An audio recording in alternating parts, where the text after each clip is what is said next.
mute yourself when others are speaking, and rename yourself with the role you will be filling today. I'd like to welcome our guest, Justin, and it looks like everybody else here is part of our club. Before we begin, are there any roles that need to be filled? Looks like Anthony, we have you as the word master, Artemis as Toastmaster of the day, and then we have two evaluators, table topics master. Okay, it looks like all of the roles are filled. So with that, I will turn it over to our Toastmaster of the day, Artemis Mayat.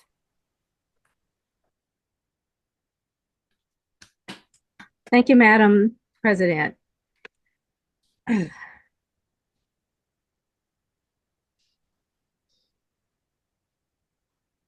Good evening, and thank you again, Madam President, fellow Toastmasters and special guests. I am pleased to be the Toastmaster of the day, and it is my privilege and pleasure to welcome you to MetroMasters number 9197, Toastmasters Club. We're going to have an evening of excitement, entertainment, education, and a lot of fragrant memories to cherish.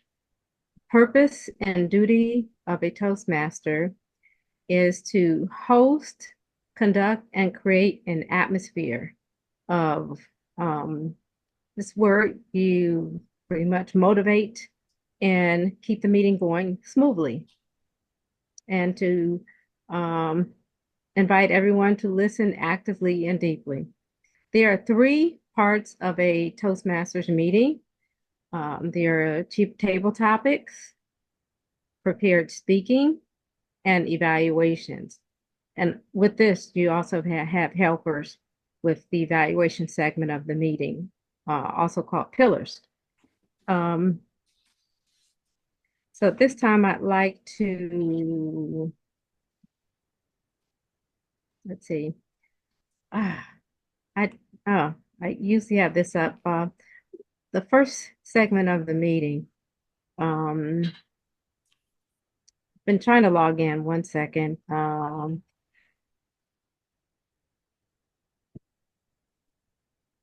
It is the word of the day, I do believe, and the word of the day is. Let's see, who is conducting the word of the day? That's me, Artemis. Okay, sorry, I apologize. I'm using computers just kicking me out for some reason, and I can't see the agenda. Um, okay, Toastmaster Gore, is it? Yes, Anthony. Anthony? Well, it's going to be Toastmaster Gore. It's always the last name. Oh, yes. Okay. Can I get you to share with everyone the word of the day? Sure. Good evening, Toastmasters. Uh,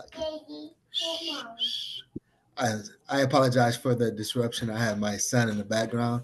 However, the word of the day is dyad, DYAD. It means a group of people working together. And I was introduced to this word back in my teaching days in Cincinnati, Ohio. At the time, I was teaching eighth grade algebra, and I was working at a charter school. And the principal at the time, she was very, very, uh, how can I say, she was very particular for the test scores or whatnot, and she wanted us to teach towards the test. So every morning we used to have morning huddles where we would discuss the plan of the day. And one day she said, yes, in order for us to get our test scores up, first of all, we have to build our dyad with our students. And she said, yes, dyad, DYAD. We have to strengthen our relationship among our students in order for them to be fully engaged to reach those test scores. So the word of the day I share with you guys, dyad, and I'll put it in the chat.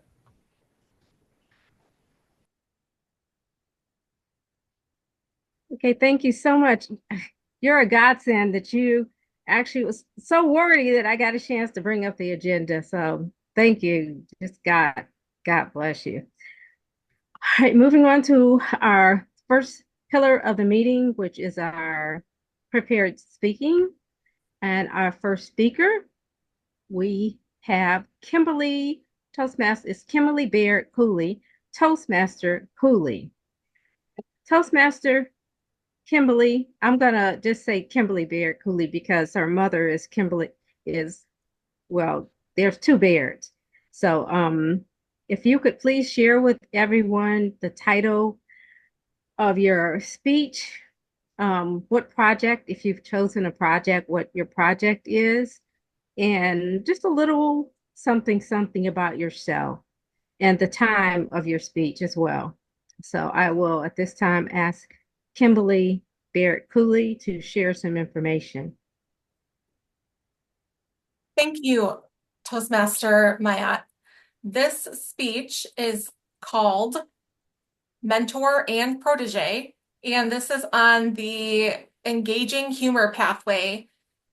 The, excuse me, the purpose of the speech project is an introduction to Toastmasters mentoring, to define how Toastmasters envisions mentoring, and for the member to share some aspect of a previous experience as a protege. Okay, if And I could just interrupt brief. Oh, go ahead. Sorry, the timing is 5 to 7 minutes. Okay.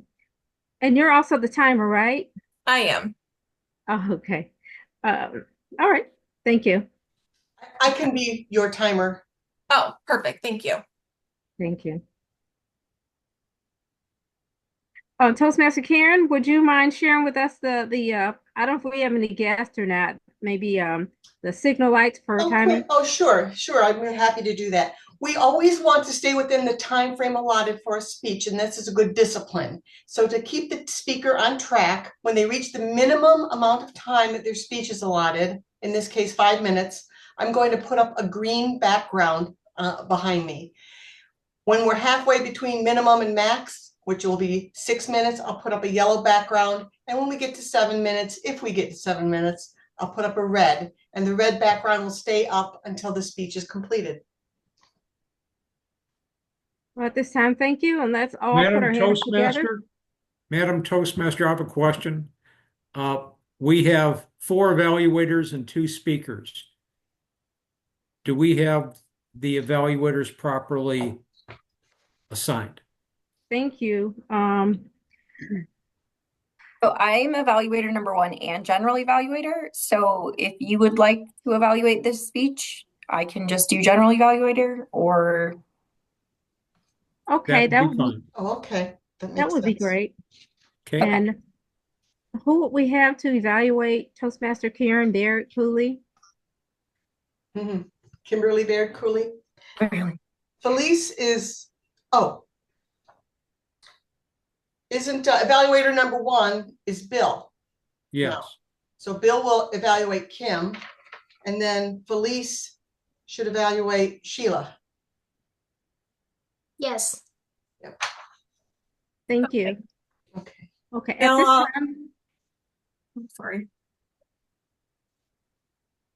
oh, I thought somebody said, at this time, please welcome our first speaker, Toastmaster Kimberly Baird Cooley.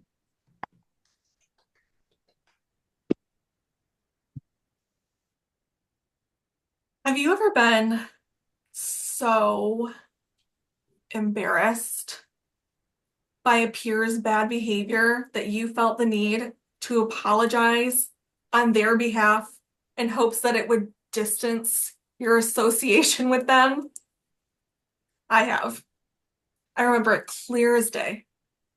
I was in high school in a sectional, and a professor from the U of M School of Music was coming to teach our orchestra class after school. And I was so excited because how fancy. I was so excited until Brittany in the second violins kept goofing off, talking, and honestly just being plain rude. I was mortified. I wished that 10-year-old me had picked a bigger instrument to learn, like an upright bass, so I could have hid behind it in shame. That's how embarrassed I was. So after class, I went to the professor, Professor Bob Culver, to apologize for Brittany and the rest of the class's bad behavior. But little did I know, my Miss Manners mortification would lead me to my first mentor, Professor Bob Culver. I can't remember exactly how it happened, but somehow that apology led to Professor Culver taking an interest in me. He gave me free violin lessons and free life lessons for a few years to help me transition from high school into college. Now, in Toastmasters, there are some qualities that define a mentor. One of those being the mentor is experienced and knowledgeable. Well, Professor Culver had been playing violin for longer than I'd been alive a few times over. And he taught performance at the best music school in the state, so he had that covered. And he'd come from humble beginnings, so he knew how to put in hard work to achieve your goals. Toastmasters also says that mentors are positive and supportive. Dr. Culver was always so encouraging. He encouraged me to keep trying despite challenges. He told me about his own past challenges too, how he had to work and go to school and practice all at the same time, and his only free time, and he'd come home and he'd practice until he fell asleep when he was my age. And that gave me hope. I wasn't alone. I wasn't the only student who had to work to support themselves through college. He made me feel like my performance goals were achievable through enough practice and dedication. And Toastmasters also says that a good mentor is respectful and caring. And Professor Culver, he was so caring. He knew that I was a worrywart. I was worrying constantly, and I let that worry get the best of me. But like a good mentor, he tailored his feedback to fit my playful personality that I used to hide my worry and gently point out when I was letting that worry carry me away. I can still picture his expression that he used. He said, "You're worrying too much. It's easy." Like the back end of a yawn. And then he'd do this. And it always made me laugh. And I was one of his proteges. I was hungry to learn, excited about new ideas, so many questions, open to his feedback. I just wanted to soak up all of his knowledge like a sponge. And I practiced like 3, 4, 5 hours a day sometimes in hopes that I could show off my progress at our next lesson the following week. I wanted to win the concerto competition, which would allow me to perform a solo concerto with my high school orchestra. And with his help, I did. And then I said, what the heck? I want to get into the U of M School of Music. I knew that that was a long shot.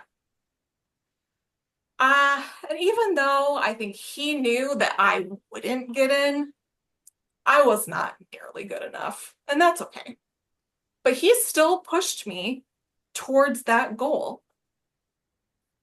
Now, a coach probably would have dropped me after the concerto competition or the college auditions process, because coaches just focus on short-term or singular goals.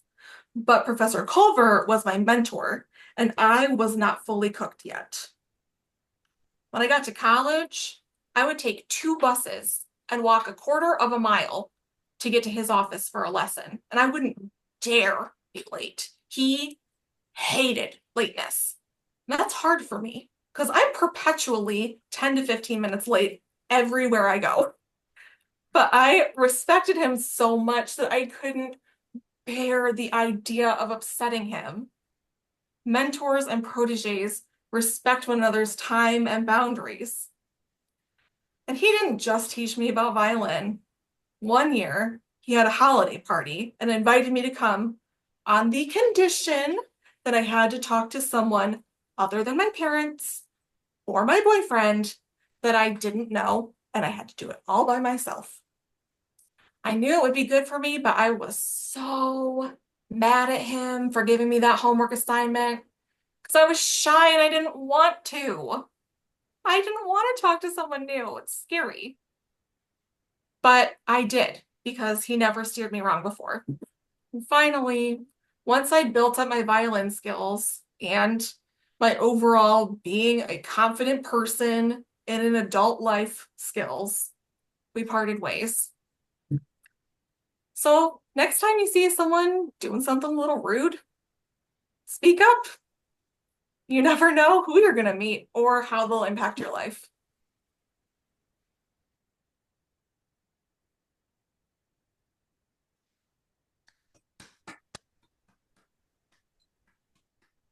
Gotta unmute. Thank you, Toastmaster Cooley. Next, we will move on to our second speaker. And I do believe that is going to be an icebreaker. I would like to invite the Toastmaster, Sheila Buswell, Toastmaster Buswell. You could just share with us, I know the icebreaker is 4 to 6 minutes. If you could share with us your title and maybe a little bit about yourself. How long have you been in Toastmasters or what have you? And anything else? Would you please just share with us everything that you want us to know? Yes, thank you, Artemis.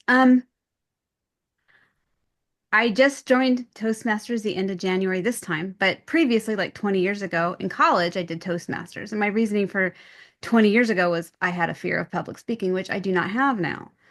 But I can still improve my communication. I really want to hone my ability to do table topics. I have written a book and I'm on podcasts like all the time. And I listen to those podcasts and I'm like, wow, when off the cuff questions are asked, I do not sound smart at all.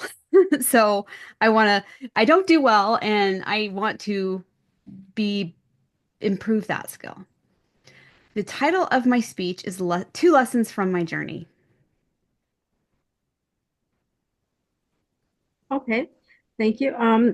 Madam Timer, could you please, it's going to be 4 to 6 minutes, right? Ms. Yes. Buswell? Okay. Madam Timer, could you please explain the timing rules for 4 to 6 minute icebreaker? Absolutely. So when you have met your minimum time requirement, I will change my background to the screen background to indicate good. When you have reached the 5-minute mark, I will change it to a yellow background, indicating caution. When you have reached the 6-minute, it will change to a red background, indicating wrap it up. If you'd like, you can pin me to make it easier to see. Thank you. Okay, thank you. And to pin her, you have to go into her box. And when you click into her box, you will see a pin. And that's how you would pin the timer or whoever it is that you would like to pin, but that's how you do it. You just go into her, click into her box and click pin. Boom. Okay, let's hear your speech. Mhm. Toastmaster Buswell. Thank you. On June 19th, 2020, I went into a neurology office to have tests conducted. And they gave me a barrage of tests, and I provided a genetic sample. And one of those tests specifically was a nerve conduction test. They put receptor electrodes on my feet and like long needle-like wave production electrodes along my leg and in my spine. And at the end of this barrage of tests, they said, most likely you have ALS, which is amyotrophic lateral sclerosis. But there's a possibility that it could be this other disease called HSP, which is why I provided the genetic sample.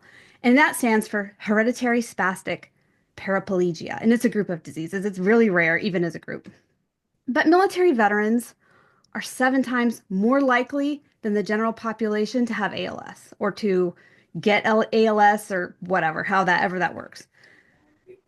ALS is a death sentence, and it's not a good, like, it's a horrible death. HSP, it's not great, but it's a slow progression of just your like nerve conduction from your spine to your legs. And ALS, on the other hand, affects your brain and all the nerves in your spine.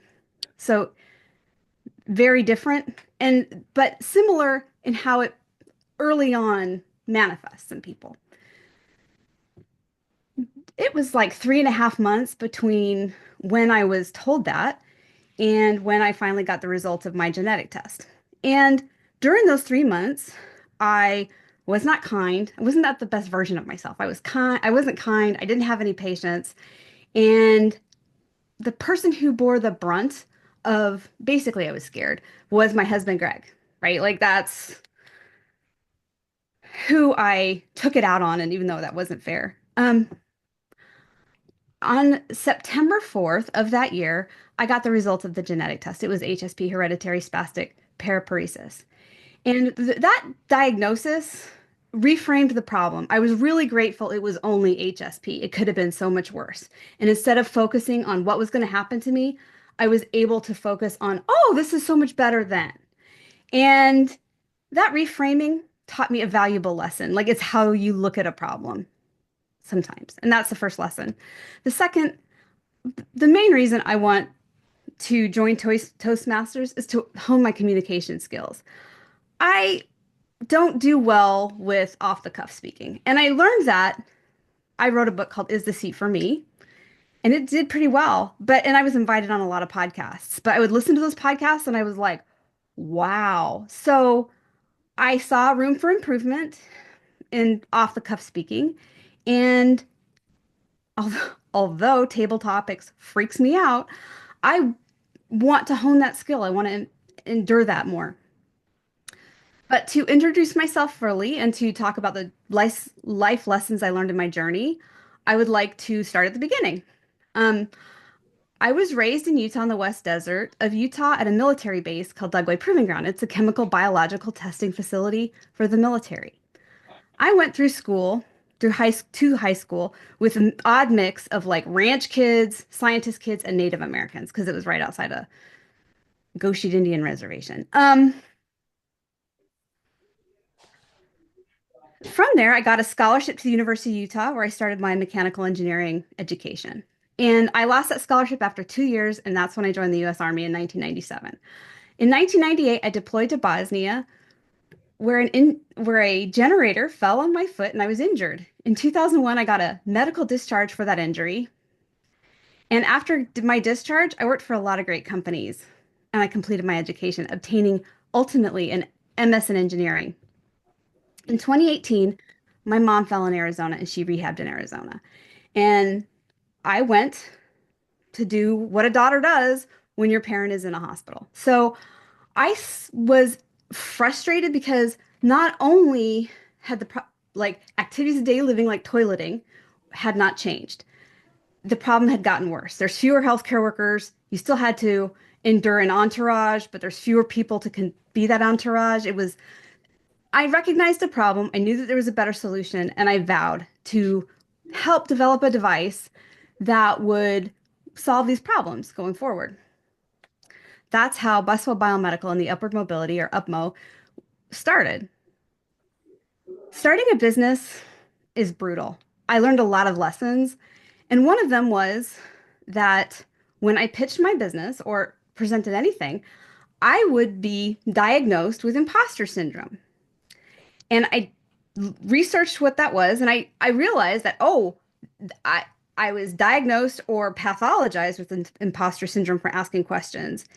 And perhaps that wasn't the best way to learn about it.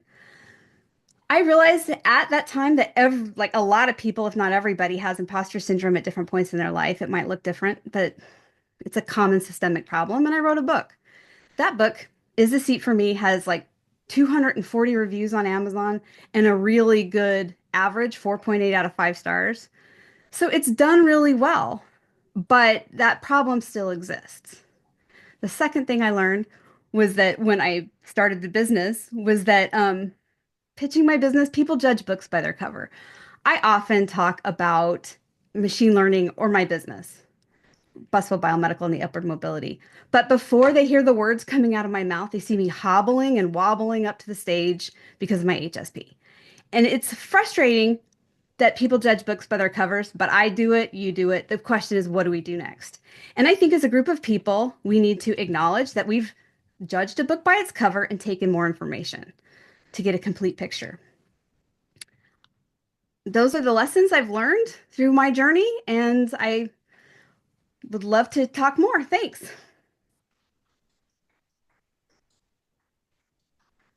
Remember to Standing unmute. Thank you. ovation. Did you say something, Karen? I say I'm giving you a standing ovation. Oh, Job. I liked Thanks, both of the Karen. speeches were absolutely fantastic. I was just could relate to both of them. Toastmaster Kim Baird Cooley. It's just something about having a mentor. We need more mentors. It's really one of my dreams to have a mentor. And thank you for sharing that special story about having your mentor and what he meant to you, how much he meant to you. Toastmaster Buswell, I'm just really amazed by the things that you've accomplished. And you've also written a book as well. And just sharing your story of how you've overcome, your things that had, were difficult to even fathom, thinking, how am I going to make it? So thank you so much. Now I'd like to share with you the second pillar of our Toastmasters meeting, which is table topics. And it gives everyone the opportunity to practice thinking and speaking on their feet, which is something that we do every day.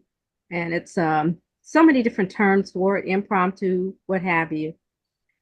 I would like to invite our table topics master for this meeting to explain the role for guests or those who may not be clear on how it works, and also share the timing rules. Thank you. I'd like to invite Toastmaster Toastmaster Hamilton, that is, to explain the table topics. Thank you very much. I would like to say that table topics is a fun activity.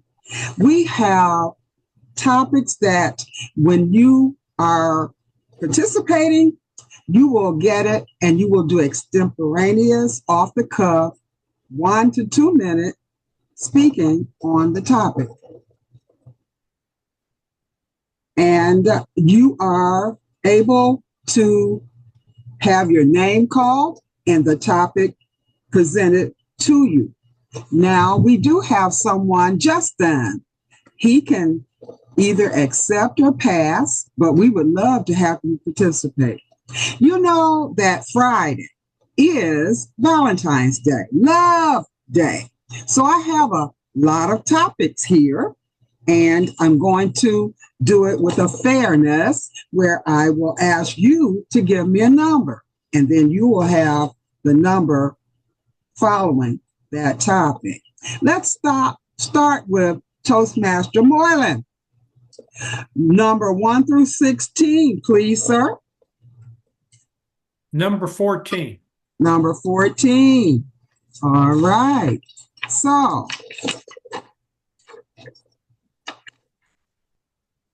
what's the best pickup line you've ever heard? What's the best pickup line you've ever heard? Thank you, Madam Topic Master. Fellow Toastmasters and our most newest member, Justin. I was at a establishment in Houston, and the line that I was given was, "What's your sign?" My reply was, "Yield. Why fight it?" The humor kind of was a bit of a deadpan. They were looking for me to say my astrological sign, which is Capricorn, but it was that, "What's your sign?" And I did get a little bit of a laugh from my colleague, Mark Turpin. The young woman asking me was kind of befuddled. So I went to try to explain. And have you ever had an engineer try to give you a technical explanation? Think of someone boiling the ocean, and it just kind of fell flat. So I would say the best pickup line that I ever heard ended up being rather a dud. Madam Topic Master. Didn't I tell you we were going to have fun with this topic today? I have Toastmaster Sheila. Would you please give me a number from 1 to 16, except 14? 13. 13. Uh-huh. What is the most thoughtful thing your partner has done for you? What is the most thoughtful thing your partner has done for you? My husband, Greg, is my partner, and he does a lot, but supporting me behind the scenes. Like he is great at stepping back and let me take the seat, the stage, but giving me support when I need it. And sometimes that's the best that, and it's the way I'll allow. He makes efforts to help me without it being evident or uncomfortable. And that's so valuable. And that's one of the things that I'm like, over the years, we've been married for a while, that our relationship changes and evolves. But that ability for him to just support and be what I need at that time is amazing. A lot of times people do things and they are well intentioned, but it misses the mark. Sometimes too much is too much. And just the right amount, regardless of what it is amazing. Back to you, Dottie. Thank you so much. Toastmaster Mayat. You can't have 13 or 14, but any number from 1 to 16.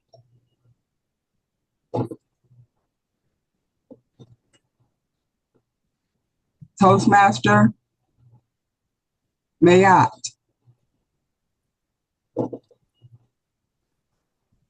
Yes. Please pick a number from 1 to 16, except 13 and 14.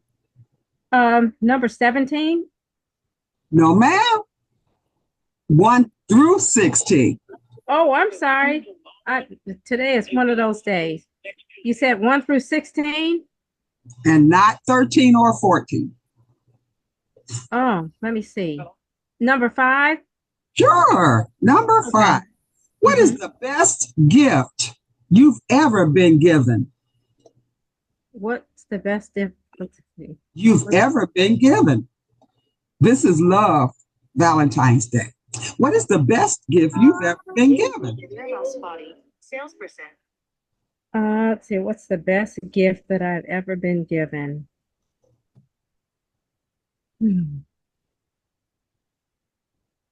What is the best gift that I've ever been given?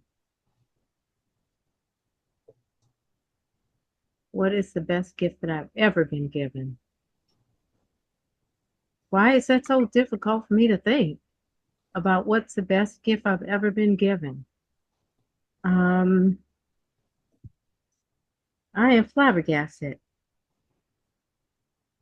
The best gift that I have ever been given, I think, would be humility. And I've learned a lot through humility humility is not judging other people, but trying to understand them. I had a situation today where I spoke to a receptionist, and I'm thinking, gosh, why didn't she kind of understand what I was relating to her? And I thought about it, and sometimes people are at the level that they're at, and that's all that they have to give. And taught me a lot about being humble and reminiscing about um, being humble and joyous and just kind of helping uplift people where they're at. And it's got me really in a bind here, but I just can say, just in the name of love, just try to comprehend that everybody doesn't have the same level of understanding, and they just can't get there. You know, the gas pedal can only go so far with them. So I've learned a lot about humility and just trying to be more silent and more patient. And that's it, Madam Table Topics Master. Thank you. All right. Toastmaster Burkler, please, 1 through 16, but not 5, 13, or 14. And do number 10. Number 10, you have it. How would you describe the perfect date? How would you describe the perfect date? You know, when I hear this question, the first thing that comes to my mind is that scene from Miss Congeniality when she's asked what her favorite date is, and she says, April 24th, not too cold, not too warm. And that makes me laugh. And I think that a date that makes me laugh would be my perfect date. I love humor, and I think that laughing with other people brings you together. So one of the things that my husband and I like to do the most is attend comedy shows. We've attended local shows that feature comedians who are up and coming, which is a little hit or miss, but it's good fun. And we've also attended shows of famous comedians. We also, if we want to stay home, we can watch the specials on Netflix. So we have a lot of options. In addition to the comedy show, I do love to try new cuisines and go out to eat. So my husband, so lovingly, when we go on dates, does his research on Reddit looking for the best of the best restaurants to try, and that's usually what we do. So my perfect date is one that engages humor and probably would go out to eat. Toastmaster Liverman, you have 1 through 16, but don't choose 5, 10, 13, or 14. What about number 9? You can have number 9. What is the most romantic thing that has happened to you? What is the most romantic thing that has happened to you? Madam Tabletoppers, fellow Toastmasters and guests, what's the most romantic thing that's happened to me? Well, I've summarized this. I made this very brief. Since this, we are now in 2025, and this will be September the 2nd, be the 50th year anniversary of my wife, Karen, and our marriage. And we, thank you. And to summarize this, when we first got married, I was in sales in Maryland. She was in sales in Detroit. I'm from North Carolina. So during the time that I was living in Maryland, many of us grew up on the World Book Encyclopedia, which this time, during that time, and 50 years ago, you sold door to door. In that sense, because I believe God controls all things. In time, we had a convention in Chicago, the Palmer House Hotel. I was on the plane, got on the plane, went to the hotel, opened the elevator door, and there was Karen.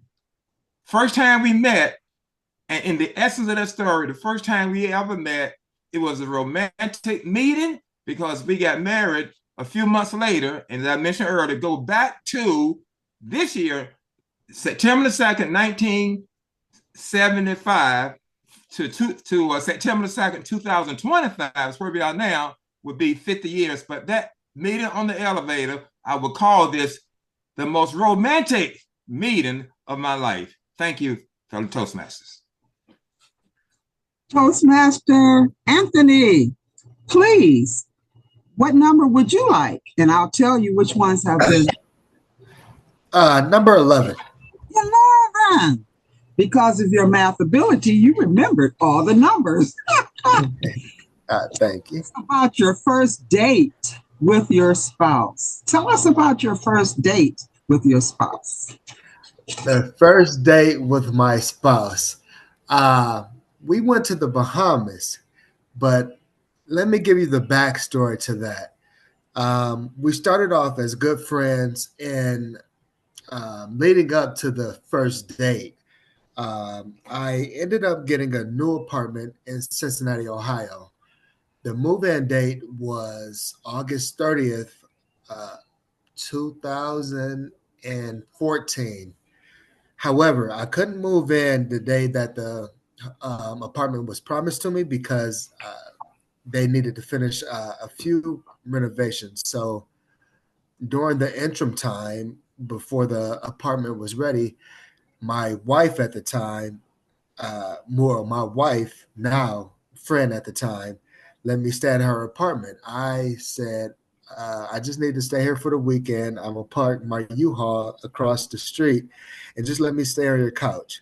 And she was like, okay, good deal. We'll allow it. Fast forward a few months later, for my godmother's 50th birthday, she wanted me to come. She encouraged me to come and just have a good time. And I thought the way to repay my friend, which is my wife, I said, why don't you go on this vacation with me and we would just have a good time. So now looking back at that, that was our first date and that was a good time, a cruise to the Bahamas. Thank you, Toastmaster. Oh, you're welcome. Toastmaster Karen, you have 1, 2, 3, 4, 6, 7, 8, 12, 15, or 16.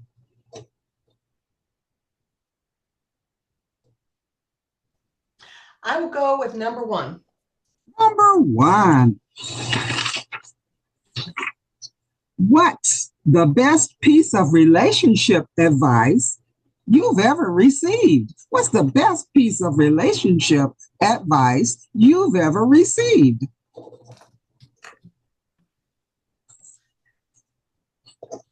Many of us have been married for a long time. And so I know that this piece of relationship advice will seem very familiar and ring true. You cannot change the other person. Don't even try. You cannot change them. It took me a long, long, long time to accept that piece of advice. People had told it to me, but I refused to believe it. And I kept trying, and I kept polishing and polishing, and the rough spots just, they wouldn't go away. So eventually I learned that instead of trying to change the other person, maybe I should learn to be a little bit more acceptant, tolerant, and enjoy those things that are the things that attracted to me to that wonderful husband in the first place. So that would be my best relationship advice that I've received is don't try to change that other person. If you're extremely lucky, they may remold themselves over time, but don't count on it. I thank you kindly. I would have given that same topic answer. We are going to Toastmaster Kim. You have 2, 3, or 4, 6, 7, or 8, 12, 15, 16. What would you like? And do number 4, please. Number 4. How has your idea of love changed over time? How has your idea of love changed over time? Thank you for that question, Toastmaster Hamilton. My idea of love has changed over time. When I was a younger woman, I thought that love was best represented by grand gestures and grand proclamations and poetry and flowers and the things that they show in movies that people do for one another to really feel special. But then I became a little older and I got a few relationships under my belt. And I realized that those things are not really sustainable. That is not what a true loving relationship is. And the real cornerstone of a true and loving relationship is respect. Respect and friendship are the most important parts of what makes a loving relationship because attraction fades. Life gets busy. People forget things. People make mistakes. But as long as you're friends and you respect each other, then you're golden. You're golden and you love each other. And that's true for all kinds of love, not just romantic love. Friendship and respect. If you can give each other those two things, then you've got true love. Thank you so much. Toastmaster Amy, you have 2, 3, 6, 7, 8, 12, 15, or 16. 7. 7. Do you consider yourself a romantic? Why or why not? Do you consider yourself a romantic? Why or why not? Do I consider myself romantic? Yes, I do. My husband calls me Pepe Le Pew. I don't know if anybody knows who Pepe Le Pew is, but he calls me Pepe Le Pew. I am very romantic. I'm a giver, so in my relationship, I'm always giving, especially around like Valentine's Day, Christmas, birthdays. Those are the romantic. I remember one Sweetest Day, which everybody says Sweetest Day is for the men. It doesn't even matter. One of our friends is a good chef, and I surprised my husband. I had candles everywhere. I had surprised him with the chef, cooked dinner. I am a hugger, a kisser, a cuddler, and he is the total opposite. So this is why he calls me Pepe Le Pew. So I am very romantic. Thank you so much. We have Toastmaster Felice. You have 2, 3, 6, 8, 12, 15, or 16. I'd like number 2, please. 2, okay.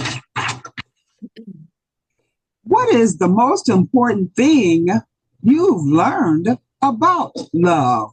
What is the most important thing you've learned about love? Thank you, Toastmaster Dottie Hamilton, for the question.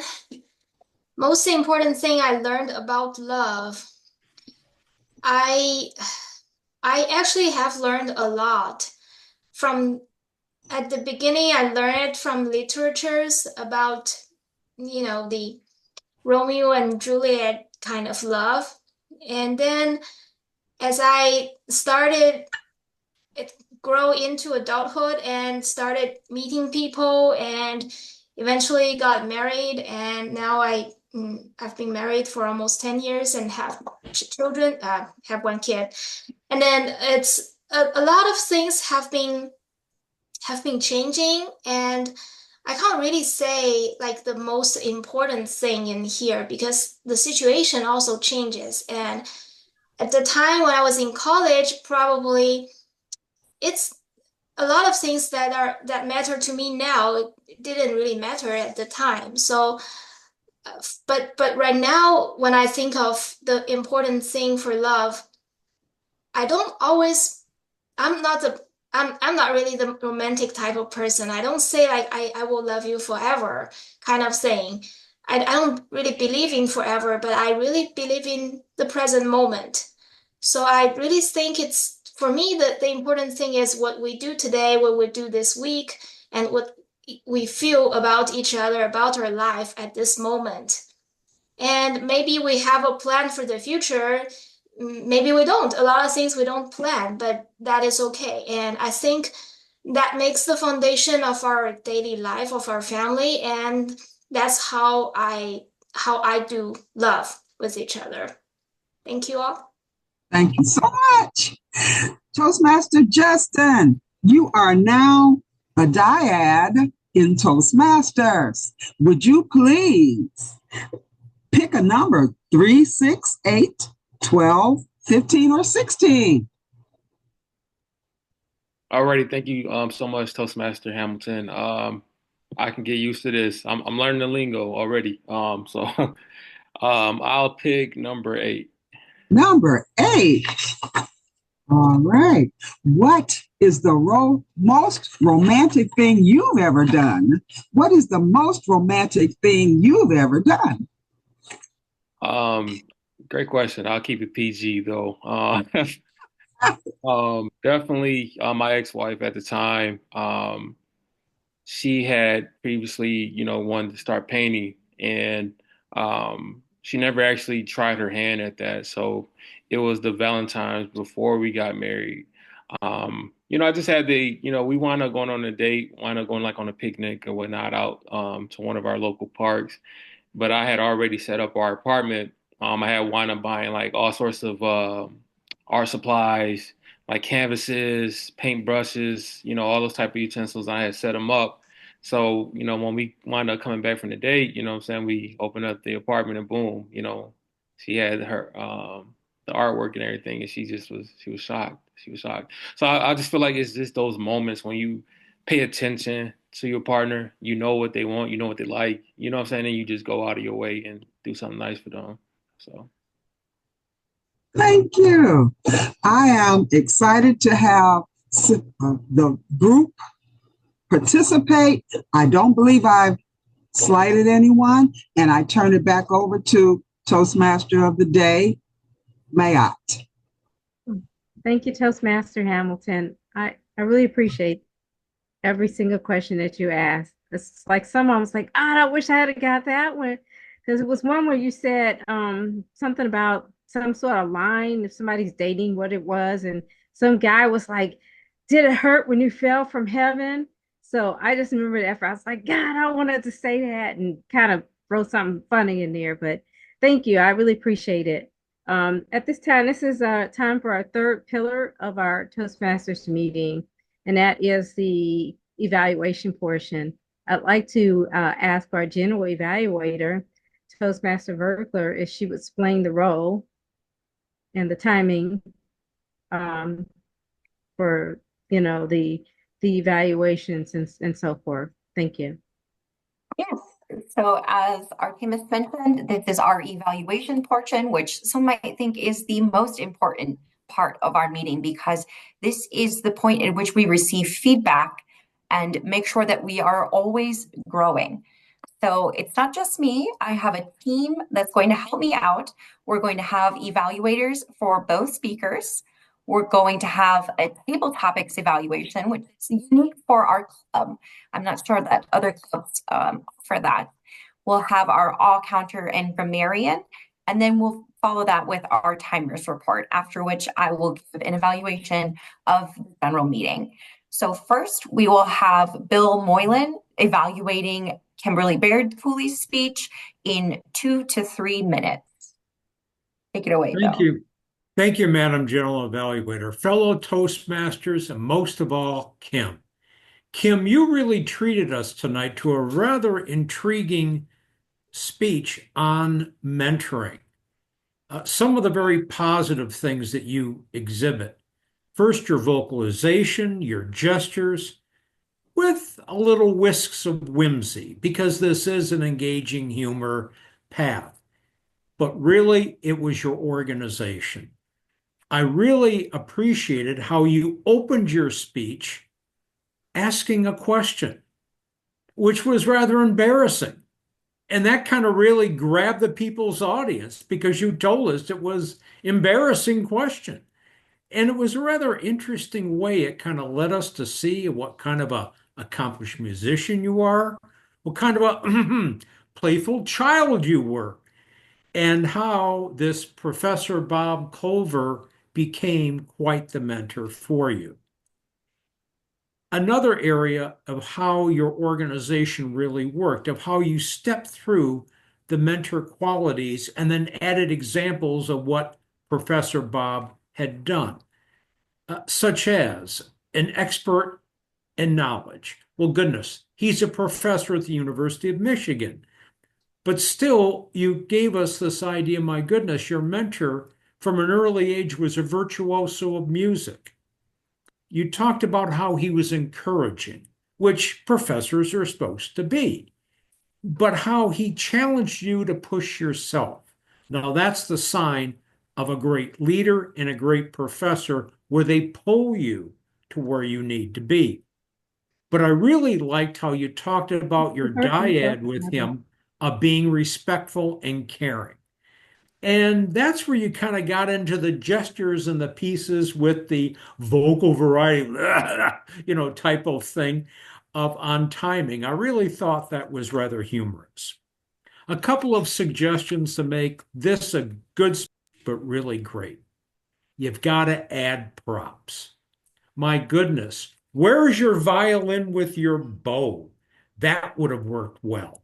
Another, how about a photograph of Professor Bob with you, or just of him? But to put a face to a name, I think is important. Now, to challenge yourself, this is a level 2 speech. How close are you to completing your level 2?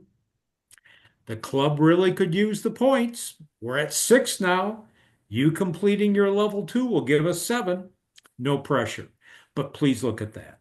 But overall, you gave us a really well-orchestrated speech on your mentor-mentee dyad. Thank you for giving us this great presentation. Madam General Evaluator.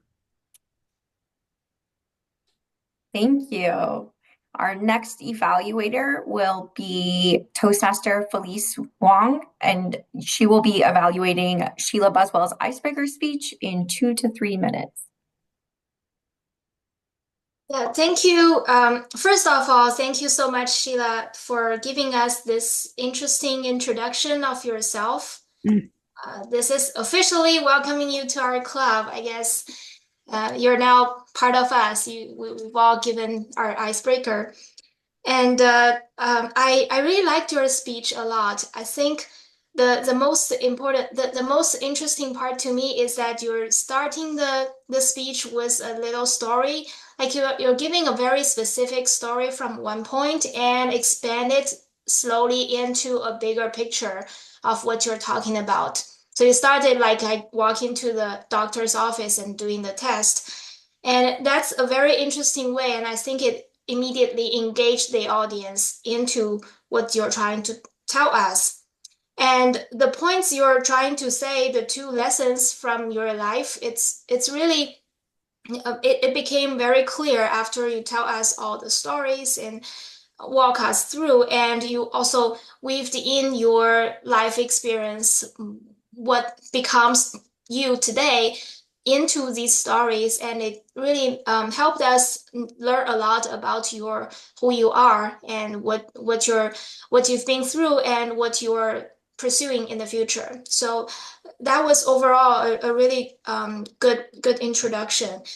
And in terms of some of the speaking techniques, I don't really have any critiques at this point. I think the speech you're giving, it's in a very natural storytelling way, and you talked in a very genuine and with a lot of vocal variety, body language. So it is a very good experience hearing you talk about those things. And I think the structure was good, and eventually the point you're making about the lessons that um, how you overcome your difficulties and always trying to become a better self. Those points are very positive, and we all appreciate that. And I don't really at this moment I can't really think of a challenging any critique for you. So if I think of any, I'll let you know. But I overall I really liked your speech, and thank you for giving us. Thank you. Thank you. Now I will turn it over to our table topics evaluator, Toastmaster Karen Baer. Will you remind me what the time is for the timing rules for this are? I have 4 minutes on the agenda. 4 minutes. Okay. Take it away. All right, thank you, Madam General Evaluator. So with table topics evaluation, considering that we had every person give a table topic, I'm not going to go into each specific person's table topic, but I'm going to generalize on some of the things that I saw today, because you can apply general advice to your table topic next time. There were some people who went right into the storytelling mode. I'll just Bill, for example, the storytelling mode about the pickup line. So immediately you go into a story. That's a great way to do a table topic, because you can get your story going. It's human interest, and you can add more details. And then at the end, you can kind of wrap it up with either the happily ever after or the this is how you don't want to do it ending. So very good. I liked hearing the stories. I heard them from multiple people. Some of you had this idea that you're going to start at a focal point and expand out, and other people started big and then focused in.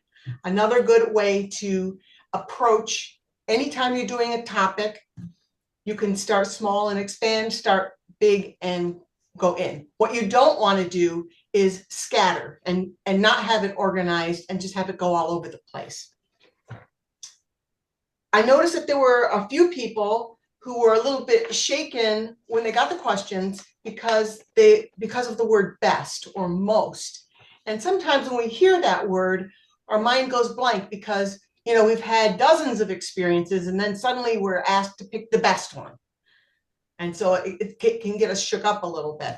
So my recommendation is, when you hear somebody ask you, what's the best, what's the most, what's the greatest, instead of getting tense over having to come up with that perfect one, just pick anyone. Pick anyone. It's okay. You don't have to pick one and then halfway through the story say, oh no, wait a minute, I changed my mind. There's another one that's even better. Don't worry about that. Just pick one. All right. And generally speaking, some of us did and some of us didn't put our table topic in the form of a little mini speech where we had a conclusion at the end. Most of us had a pretty good intro and had our good main pointed details, but you always want to have that conclusion at the end where you wrap it up nicely, because the last thing you say is the thing that people remember the most. So overall, I heard a lot of great things. I got to know a lot about what you all are like and what your romantic styles are. So that was pretty interesting. Thank you for that. And if anybody wants specific feedback, you can send that to me in the chat, because I did write notes for everybody. Thank you.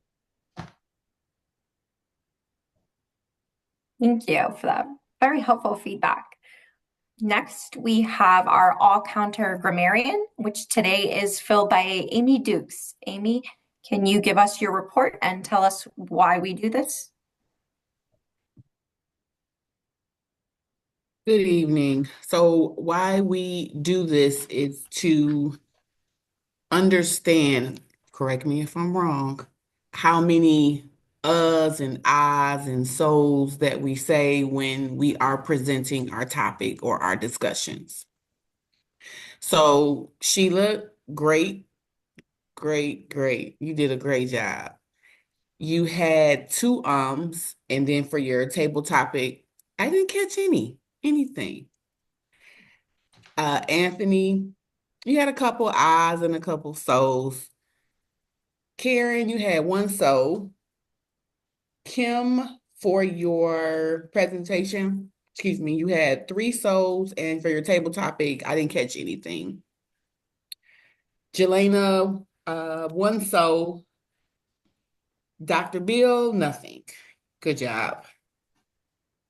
Mayat, you had a couple of ums and so's. Justin, I didn't catch anything. Maybe I missed it, but I didn't catch anything, but good job. Felice, nothing. Good job. Great job. And Mr. Bill Moylan, you always do good, so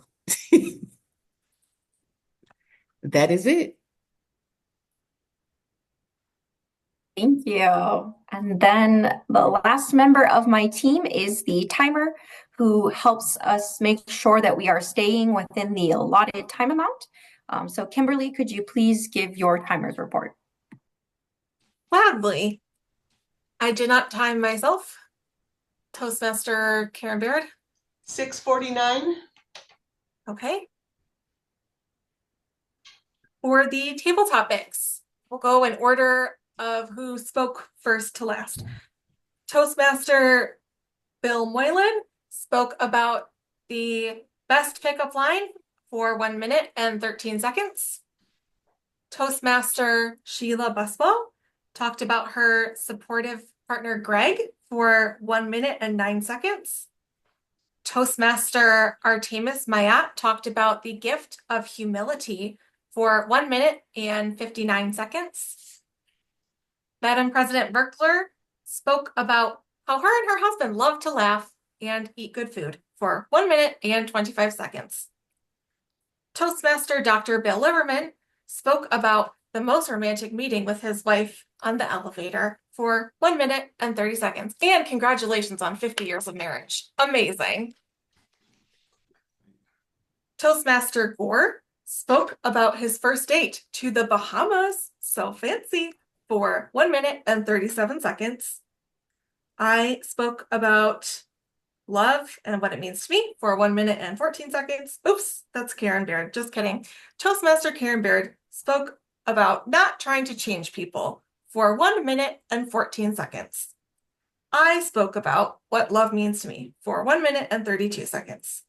Toastmaster Amy Dukes talked about how she is a true romantic like Pepe Le Pew, which is so cute, for 1 minute and 5 seconds. Toastmaster Felice Wong talked about love in the present moment for 1 minute and 52 seconds. And our newest member, Toastmaster Justin, talked about how he was so romantic and buying all those art supplies as a surprise for 57 seconds. Our evaluations. Evaluator number 1 was Toastmaster Bill Moylan. He spoke for 3 minutes and 8 seconds. Evaluator number 2 was Toastmaster Felice Wong, who spoke for 2 minutes and 30 seconds. And our table topics evaluator, Toastmaster Karen Baird, spoke for 2 minutes and 58 seconds. And this concludes, oh, I forgot, I'm sorry, Sheila, I forgot your speech. I wrote it at the top and I skipped over it. I'm sorry. Sheila gave an amazing speech. I was over on time though. I saw the red light. Thank you. I skipped it because I didn't put an underline under it. Sheila gave her icebreaker speech, which is so awesome. So let's all give her a round of applause for her icebreaker. And she did go a little over on time, but that's okay because it's your first speech and we have to learn and grow from somewhere. So that was 6 minutes and 40 seconds. And we got to learn so much about you. Thus concludes the timer's report. Thank you. I will now give my general evaluation. So today our meeting started promptly at 6. The mission statement was read and the recording was started. All of the roles were filled and we welcomed our guest, Justin. There was a slight delay in getting started due to a missing agenda, but Bill stepped in to display it on the screen, which may be something we consider doing for all future meetings. We did skip over an agenda item, the club business, but we had a great word of the day segment with Anthony, who shared some personal background on this word. There was also some confusion over who would evaluate due to multiple speakers being absent, but I think that we managed to adjust smoothly and the timing rules and roles were explained clearly. We had fantastic speakers, Kimberly, who always brings that humor, and Sheila, who delivered her first icebreaker speech and shared some valuable life lessons.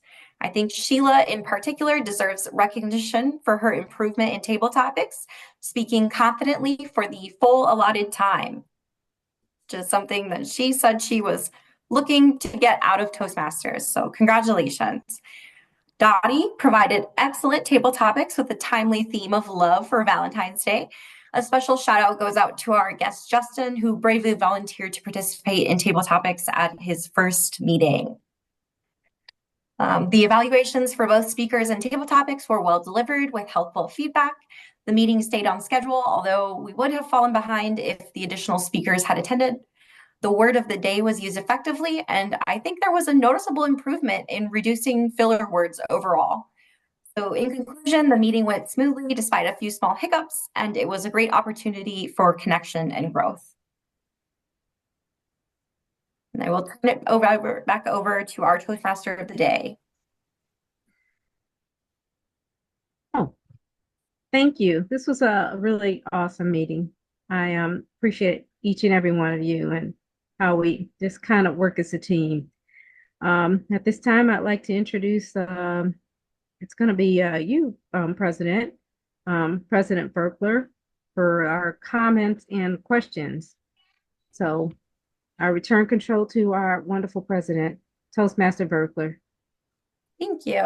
So this is when we open the floor to anyone who has any comments or questions, or anyone who wants to share how the meeting can be improved.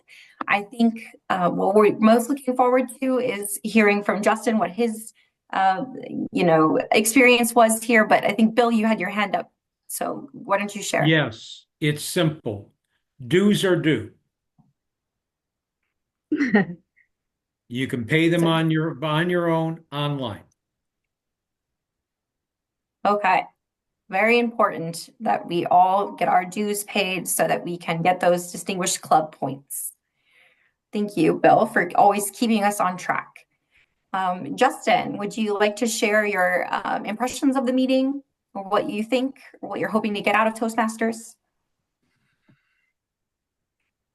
Yes, absolutely. Thank you so much for the opportunity again, Toastmaster Beckler. I mean, it was a great experience. I was able to just gauge and capture the spirit behind Toastmasters, which is exactly what I was looking to gain. Just being able to break through barriers, on the communication side, and just become, a more profound public speaker. So I'm very much looking forward to, becoming more embedded into, this program with you guys here, and I'm excited for it. So. Awesome, thank you. Anyone else, Dottie? Yes, thank you so much, President Berkeley. I have been gaining a lot of confidence being with you all these 2 years. I have applied to become a conference presenter in April. They're going to let me know, but I just wanted you to know that because of all of this, I have gained a lot of self-confidence to move forward, to go upward and onward. I had to have a little push from Bill Moreland, Vice President of Education. And that is kudos to you, sir, for having our dyad to mentor each and every one of us closely. I hope to see you next week, or is it tomorrow, at the student speech contest tomorrow. Oh, that was what I was going to bring up for club business. So the event has been rescheduled due to inclement weather. We're supposed to get about 6 to 8 inches of snow tomorrow. So the event will, sorry, I'm trying to look through my emails. The event will now be held on February 19th. The BCBSM LDA Student Leadership Speech Contest will now be held February 19th from 4:30 to 8 p.m. President, is there any way you can put it in the chat? Yes. Actually, I will send out this email to everyone. How does that sound? Great. Is there any way I can get everyone to give me a big smile? One of your best smiles? Okay, at the count of 3. 1, 2, and 3.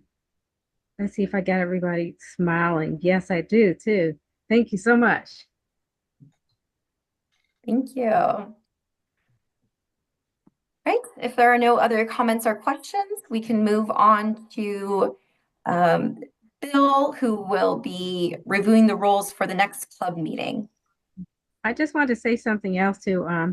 It's just really refreshing at each and every meeting that I've not seen it at any other meeting before where everyone gets a turn to speak during table topics. They might do 1 or 2, but this is something you look forward to. It's like, yeah, I get to, I know I'm going to do a table topic. So, I just really think this is an awesome club and might be one of the first I've ever experienced. Thank you. Okay, for next week, or excuse me, 2 weeks from tonight, that would be the 25th. We do not have a Toastmaster word of the day. We have speakers Bill Moylan, Bill Liverman, Felice, and Brittany Hanna. She's a new member. We'll be giving her icebreaker. And everything else is pretty much open. Would anyone like to sign up now? I'd like to do table topics. Okay, just a moment. That's Karen. Yep. You said we don't have a word of the day, or We January do not. 28th. I just signed myself on the agenda. Oh, but I very just wanted good. to announce Excellent. it. Okay. It's Okay, January 28th, right? 25th, I think. I see 25th. 28. No. February 25th. You might be looking at the wrong month. Oh my okay, gosh. and you said we do have a word of the day, or we We don't? do not. Okay, I can. So that is where Who I is can. I? Amy? Amy, I'm sorry. No, it's okay because I got 2 screens. I'm looking Oh, here. I'm sorry. I'm so sorry. You're fine. I got you. Okay, Amy, you're up. Yeah, I'll do Would the anyone word like of to the be day. Toastmaster? This is Jelena. I'll do Toastmaster of the day. Elena. Okay, thank you. Got it. Okay, we have our speakers. We're good there. We have that. How about general evaluator? Nobody so far. Evaluating. Kim Baird will do it. Okay. Kimberly Baird. All right, got you. Evaluator for Bill Moylan. Don't all jump at once. I'll evaluate somebody. I'll evaluate more than one person if we don't have enough evaluators. Oh, we do. Okay. Anthony Gore, you're going to evaluate me. Woohoo! Okay. Good. That's good. Who's going to evaluate the other Bill Moylan or other Dr. Bill, I should say? I This is signed up for Bill Liverman. I already signed up. You did. Okay. And who's that? Toastmaster Marriott. Okay, very good. Got you. Okay, speaker number 3 was Felice. I'll be doing an evaluation. Very good. Sheila. Yay. Okay, I'm gonna. Has Sheila been put into the system yet? What I'm going to do to hold the place, Sheila, I'm listing you as guest, but I'll put your name in. Okay. Okay. And then we need a 4th evaluator. I can do the evaluation. This is Jelena. Okay, Jelena, very good. And then Karen Barrett, you said you could also evaluate a second time. Well, I'm already doing the table topics master. Oh, I well don't know then if I should you do. shouldn't evaluate. Well, maybe you could. Okay, we'll hold on that. Okay. Justin, to get you involved, how would you like to be a counter grammarian?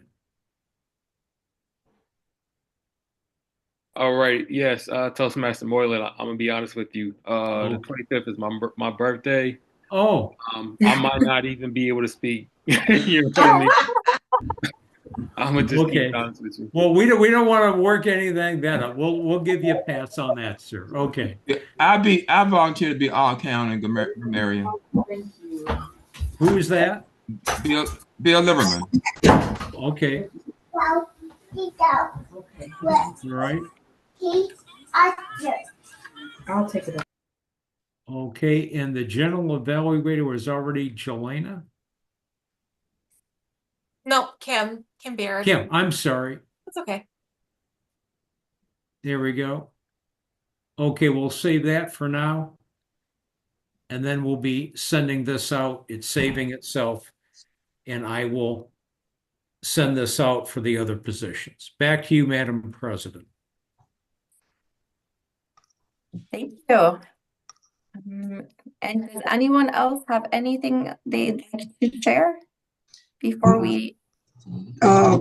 President Verkler, I just want everyone to know I do have something on the 25th and I will not be in attendance. Thank you for letting us know, Dottie. Your presence will definitely be missed. But I hope you enjoy whatever you have going on. Do you have any information on the area contest? No, so our area director just returned from out of the country, so I will message him to get clarification on whether because I was talking to the area in 2 and 3 director, and she indicated that I wouldn't have to compete in the area competition if there was no one else from our area, but that's not your understanding, so I will clarify that. Just let's clarify that so that you don't get disqualified. Right. Yep. Okay. I will follow up on that. And one last question, Jelena, and this was, does anyone know the status of Candace Jefferson, Tiana Washington, or Valerie Milton? I don't think I haven't talked to them recently. I mean, they basically parted company saying that, well, at least Candace and Valerie saying that they were busy. You know, they had other things going on. Okay. Well, I'm sorry, I should have said Tiana and Valerie. Candace, I don't know what has happened with Candace. Okay. Well, I can take off Tiana and Valerie. They haven't been around for a while. They haven't renewed. Yeah. And Karen, did you want to touch base with Candace? If I have contact information for her, I will. Okay. Very good. I think I might have her contact. I'll check and see if I have it in my folder. Okay. Well, based on our new members, Justin, Brittany, and Sheila, I'm putting them into the cycle. Sheila, you did a great job tonight. You're already there. And we'll be picking that up. But anyway, I'll be preloading the speakers then for that next, say, cycle. We've already gone for 2 months. This will be for March and April. And then we still have May and June on that. Are people liking that? Because it spaces you out. It kind of puts it there, instead of saying, "Oh, I'll get to it." It's like April 15th. You can't get over. It's motivational. Yeah. I think it's motivational. Good. Great. Okay on that. But and Kim, how close are you to completing your level 2? I'm pretty sure that this speech does it. Okay, great. Well, as soon as you do that, I'll approve it. And let's give Kim, not just for completing level 2, but for getting us our 7th point. Yes. And if we have 8 people or more renew as of the end of the month, we already have the plus net 3 new members. We will be presidents, just select distinguished. That puts us at 7 goals.